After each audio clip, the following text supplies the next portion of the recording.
McDonald. Akyat ako dyan sa taas. Magtingin tayo ng isda. Sa kabila. Doon. Tatawid tayo dito sa footbridge.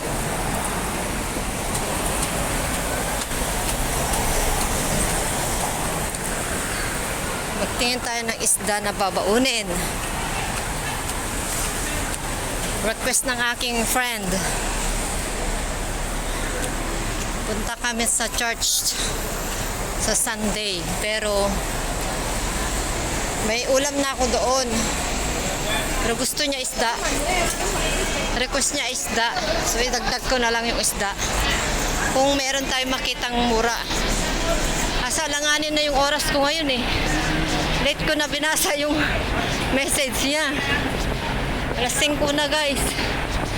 Kadalasan maubos na yung isda dito. Yung pinagbibilhan ko na mura. Pero tingnan ko lang sa mga katabi niya dun sa kabila. May mahabol pa na isda na mura.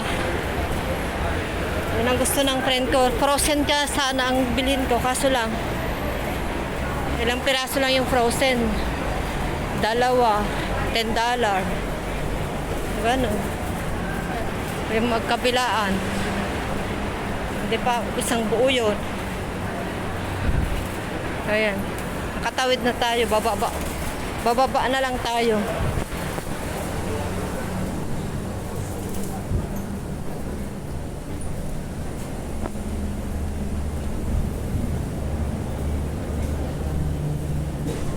Mainit guys.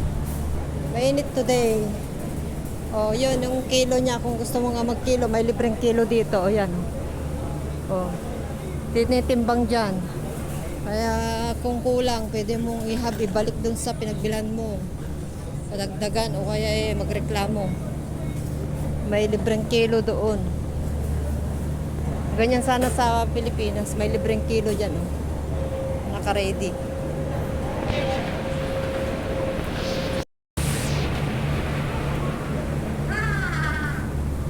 Tapos dun sa Tubawa, kala ko baliw. Ewan ko kung baliw yun. Ayan, dito ako nabili na mga mura. Ay, bakit napunta ko dito sa mga may prutasan? Walang isda dito, dun sa kabila. Wait lang. Balik tayo. Prutas dyan eh. Diyan kami bumibili ng mga prutas yung kasama ko dati. Yan mga bra. Tatlo, isang daan. Mamaya na ako pupunta dyan. Doon ako bumili dati ng pusit na daing. Tuyo, daing na pusit.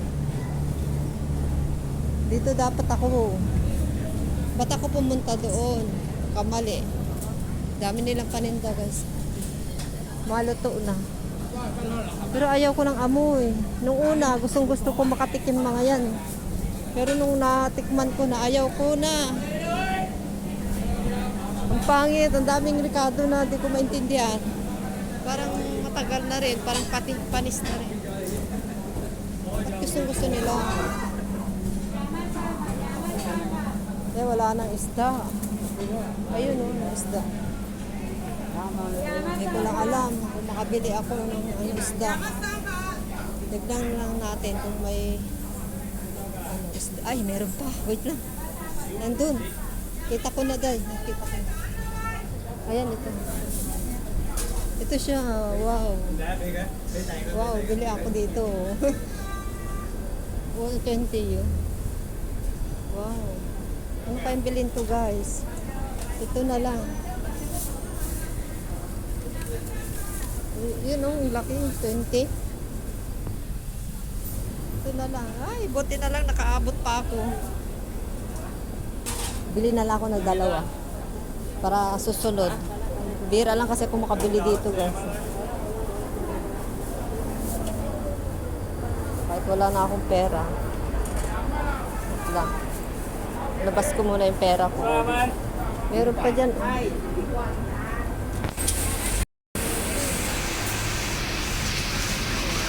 Yung mahal mga nandun. Yung 35, yung sugpo, yung hipon. Hindi pala.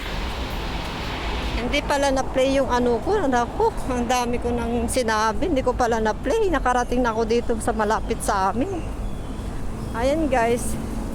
Kung alam ko lang na ano, tatlo yung plato ay 25. Kasi yung sumunod sa akin, kinuha niya lahat yung sobra kong plato na isda. Isang plato lang binili ko, 10. Yung 25 tatlo ay alam ko na next time. Di bali, alam ko na. Susunod, kukunin ko na yung 3 plato sas magbigay na lang ako 25. Gusto, paubos na kasi yun eh. Kasi pag ano kasi tanghali pa to, $16. Eh mas mahal pa pag umaga sa katanghali, $16 eh. Hindi ako nakakuha. Dati kasi nasanay ako sa $10 lang eh. Oh. 72 na to, 72 pesos na to. Ewan ko lang kung may one half siguro to, 1/2 kilo. Alam ko 1/2 kilo to guys. Ayan, wait lang, tawid tayo guys.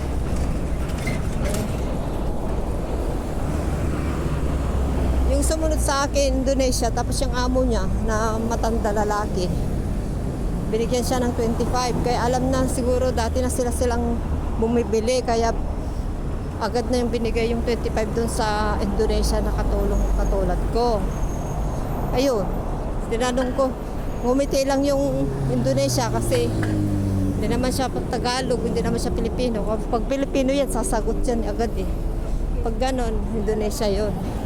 At least alam ko na guys, sa susunod, pagbalik ko magtingin ng isda doon, mas gusto ko kasi hapon kasi mas mura na.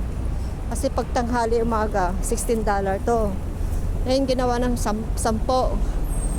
Ngayon may 3 peraso pa doon, 3 plato pa na iwan. Kinuha nung kasunod ko.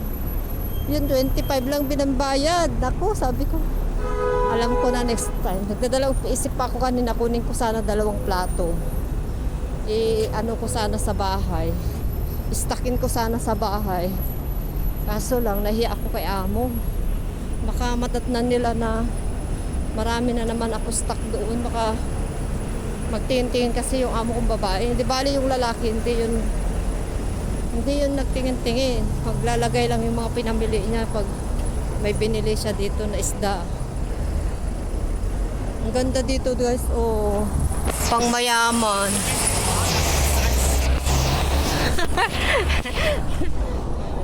Meron palang ano dadaan. Kaya nagsasalita sa akin. Uy, mga American sila. Oh, mga American. Pero pang ano, pang mayaman, exclusive na mall to ah. Kasi may ano yan eh. May swimming pool sa loob. May mga ganyan oh, bar. Pwede kang ano, mag-shopping sa loob. Ano siya, mall sa loob. Pang mayaman. Yun sa taas niya. Ayan.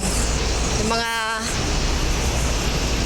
ano yan, nakatira dyan.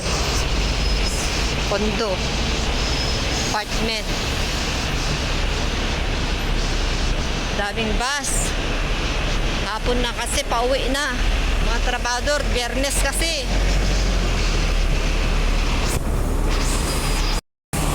Paksiwin ko agad to guys kasi ayaw kong may lagay sa freezer na ano. Titigas pa yan tapos bukas mahirapan na akong ano. Malalata na yung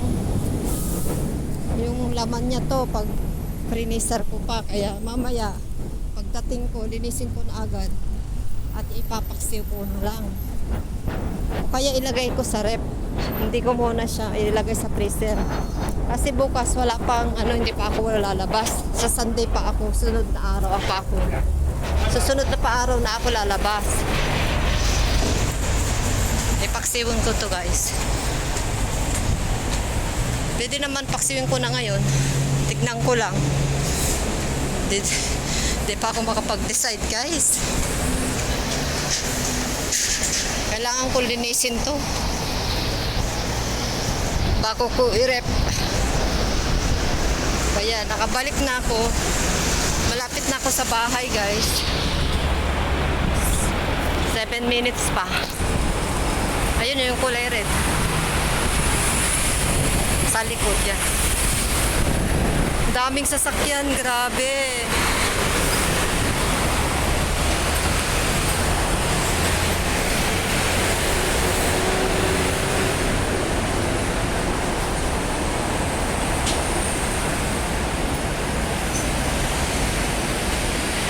Yan. Papunta sa Shatin. Papunta sa Shatin to, Shatin.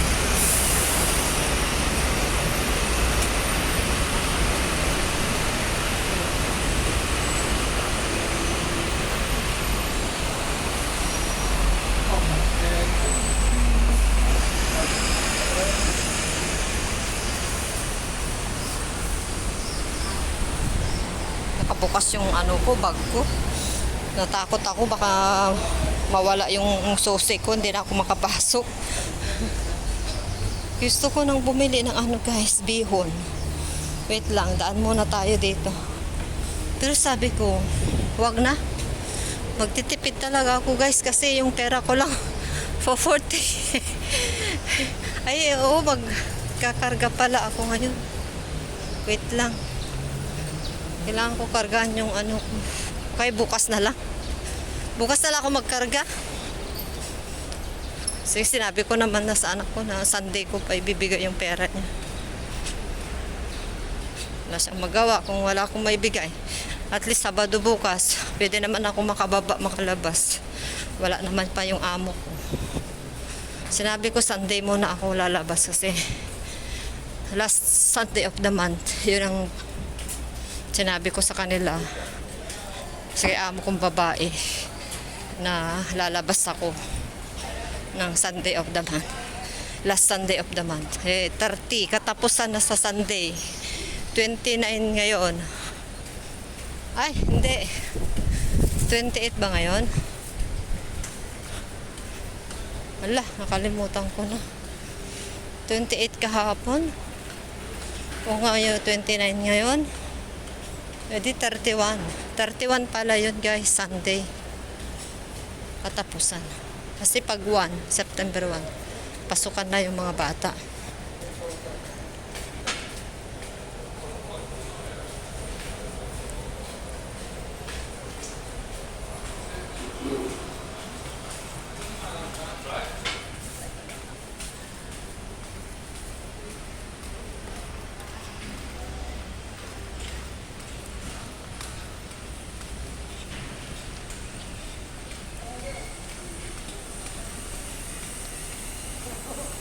Kapagod guys.